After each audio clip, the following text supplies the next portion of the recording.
Primary Sources by Jonah Hurley, Luca Nerado, and David Mondrosoff. Introduction. Many primary sources came out of Africa during the early modern era. Expansions of expansions, voyages, and military conflicts. 4 primary sources from these chapters center around these themes. Vasco da Gama arrives in India. Spring of 1498, the Portuguese, led by Vasco da Gama, landed in the town of Calicut, India. Thought to be a town of Christians converted by the Apostle Thomas, the Portuguese soon found out it was a form of Hinduism. The Portuguese left after only 2 months and hoped to return with a larger second fleet. On the trip back with the second fleet, they met a navigator named Milindi on the Cape of Good Hope, who promised to lead them across the Indian Ocean. They built a pillar of coral stone to mark the spot for the return voyage. This is when Vasco da Gama and the Europeans learned about the Indian Ocean trade routes. Vasco would start the European expansion into Asia, and this became known as the Age of Discovery. Our second primary is for God, Gold, and Glory in the Age of Exploration. The European Age of Exploration was a title used to describe the time period where leaders would often organize travel far and wide in search for various treasures they could find and the fame that accompanied the discoveries of these treasures. In their travels, they would often spread the message of Christianity. They explored for the reasons of God, Gold, and Glory, but it was not often in that order. A letter from King Manuel of Portugal to the King and Queen of Spain, Ferdinand and Isabella of Castile, talks about one of the explorations that he had ordered. His noble, Vasco da Gama, under order from King Manuel, made the first ever expedition from Italy to India by going south around the Cape of Good Hope on the southern tip of Africa. King Manuel informed the king and queen of the cities, people, and culture found in the areas they traveled, as well as the various goods they had acquired. He is asking for permission or simply informing of his plans to return to this area in what he first explains as to further spread Christianity, but later in the letter, he's saying that he really just wants to take over these trade routes and take over the land in general for his personal gain. Our third primary is the great city of Timbuktu. The city was founded in the 12th century and it was a center for Islamic learning. Leo Africanus, a Muslim from Granada, Spain, and a traveler, wrote a description of this city in his book, History and Description of Africa. In this book, he explained these things. There were many merchant shops he had seen with European cloth. Every woman has a facial covering except for servants, and most women were selling food. The city inhabitants were extremely wealthy, especially the merchants. The king even married both of his daughters to merchants rather than royalty. There are water wells stemming from the Niger. Corn, cattle, milk, and butter are abundant, but salt was scarce.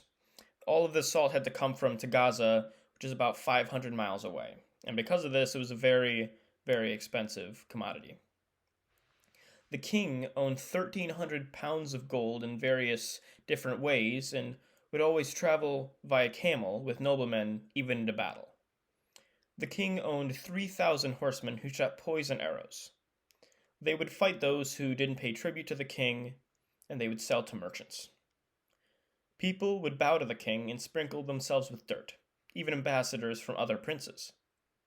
The king has doctors, judges, priests, and lawyers. They would purchase manuscripts from the Barbary and upsell it. The coin of Timbuktu is made out of gold, and that was the main way to spread wealth in the area, but they would also use shells as a cheaper currency. Inhabitants were cheerful and spend their nights dancing.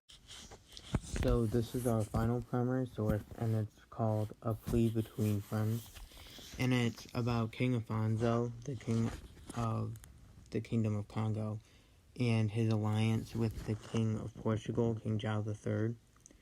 And what was happening was that Afonso would take captives during his military campaigns, and he would sell those captives to merchants. But this ended up causing a very high demand for slaves, and so Afonso's subjects started to be captured and sold. And traders were capturing these slaves and undermining Afonso's authority, because he was getting really angry with that. So this letter is an appeal to King João to prevent this from occurring. And it really just highlights how slave trade destabilized the African societies near the coast during this time. So the letter itself is called a letter to King João, and it is essentially Afonso asking for help from King João to keep the Congo from being lost. And what was happening was that Portugal was giving way too much freedom to his merchants, and the merchants started selling prohibited goods, and Congo started placing restrictions on them.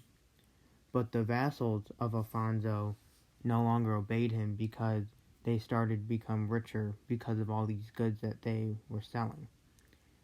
And this made Afonso really mad at the vassals and at Portugal.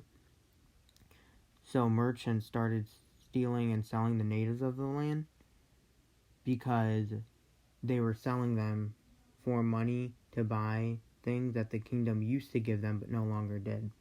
And so this corruption began to depopulate the country.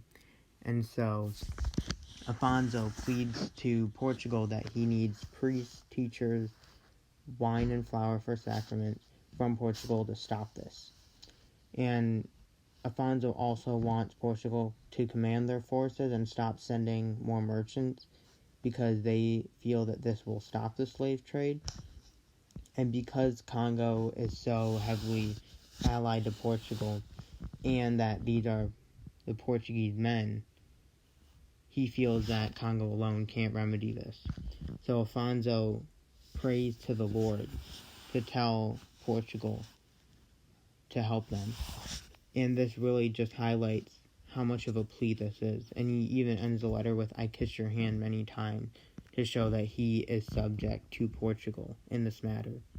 And on the back, he even calls King João his brother, to kind of highlight this familial bond and try to get him to help them out. And that's it.